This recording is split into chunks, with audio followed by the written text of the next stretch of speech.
Going through a quick tutorial here. These tutorials will last only 15 minutes at the most.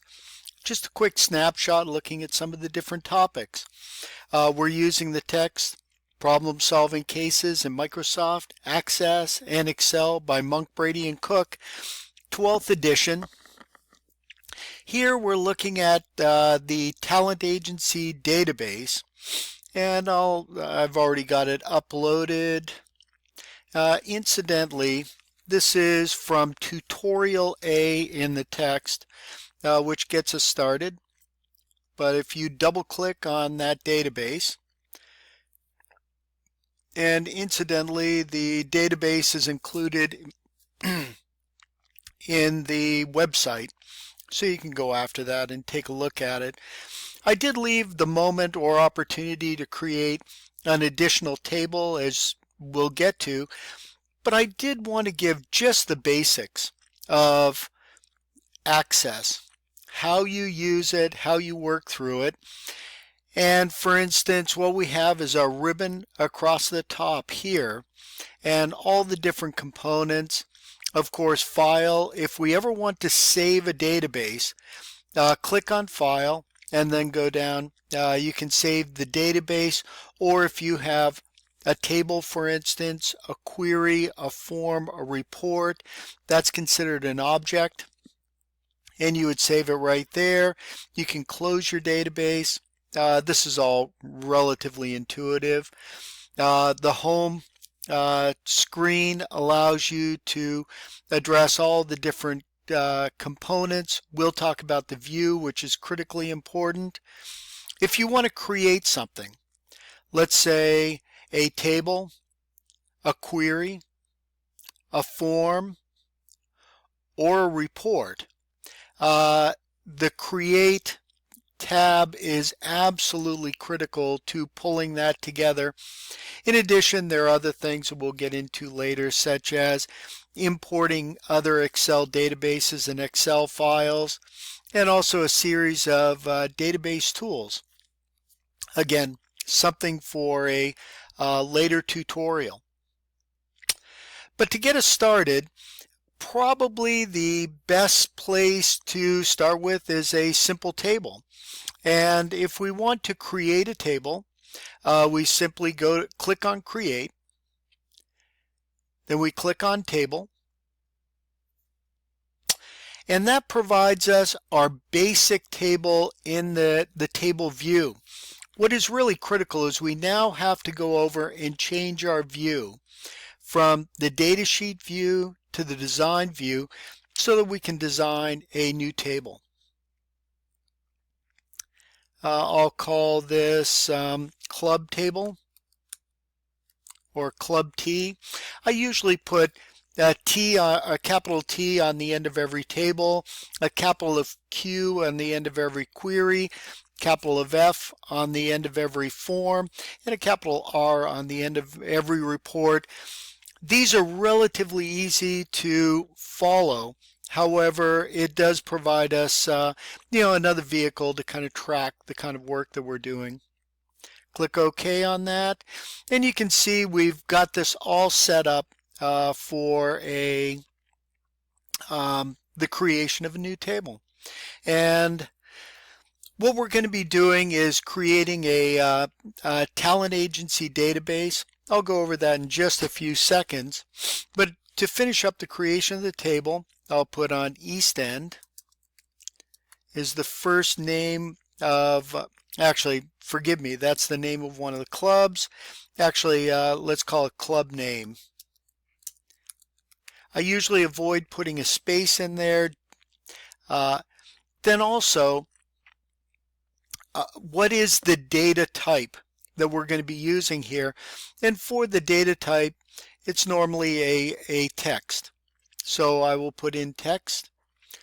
Also, I'll get into the primary key in a second. Next is the address. And again, that's going to be a text. If I just click down it assumes most of them are going to be text anyway.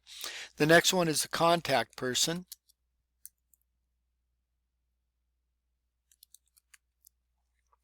And again, that's a text field.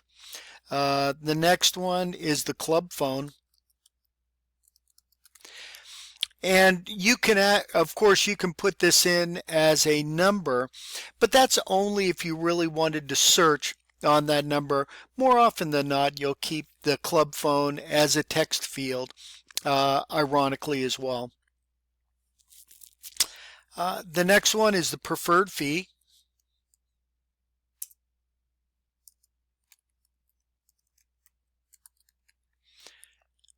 Now that is going to be a currency. So we click down, we find currency, and that will allow us to code that correctly. And then the last field is feed band.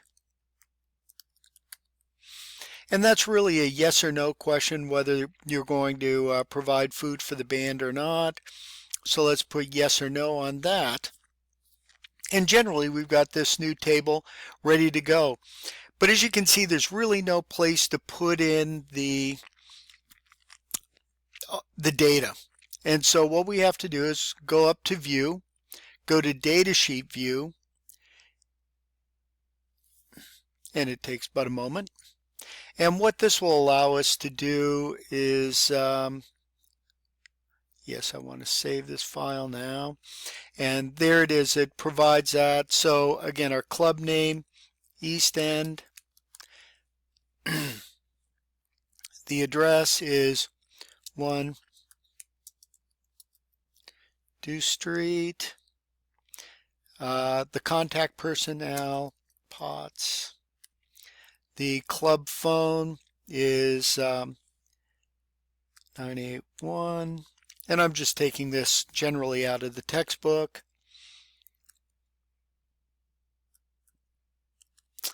The preferred fee is 600. And will we feed the band? And the answer is yes. Notice since we had coded this as a currency, it automatically puts in the dollar sign. And then the other one is West End. And that's 99.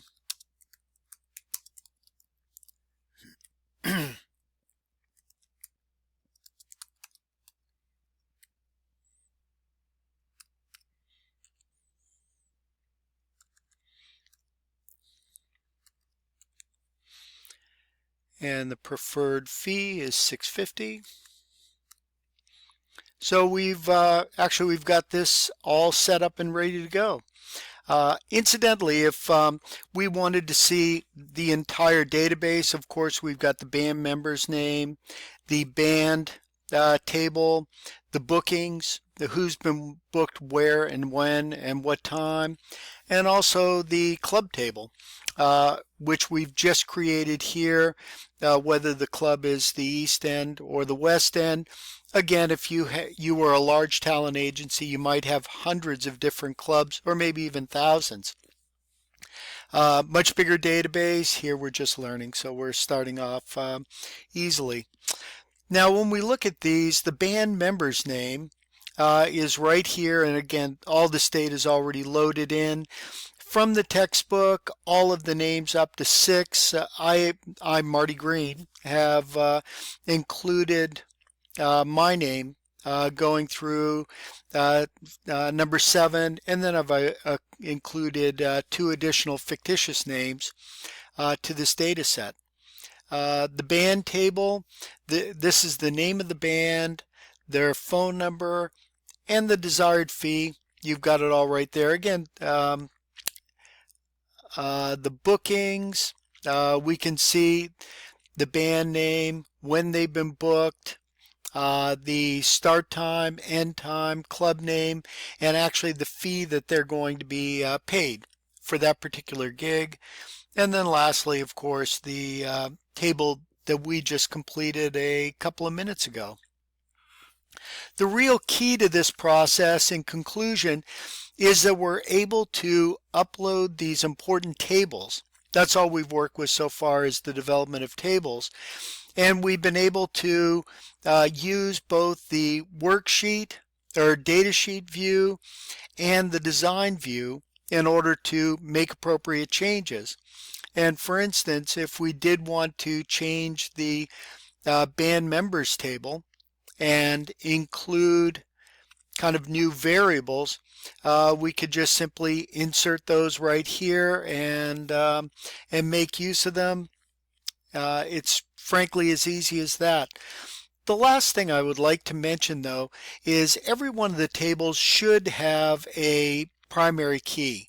That is the key that truly defines the primary variable. In this situation, you can see with the band members table, the primary key is the ID. This is an auto number. I could have just created, the implementation of a number, but in fact, what I've used is the auto number here.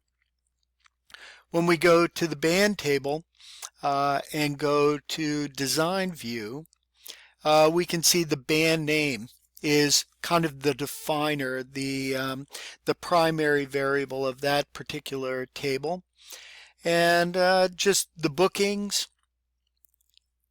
the primary is, actually it's not here, but let's put it in. And we could choose any of these as our primary key, but I would probably suggest that the band name is the primary variable here. So I will click on that, and you can see the primary key. Of course, that's on the home field, and that is now our primary key. When you're finished, File and Save. And what it will do is save those changes for you, and you'll be in good shape to move forward. Thank you very much. I hope this is of value.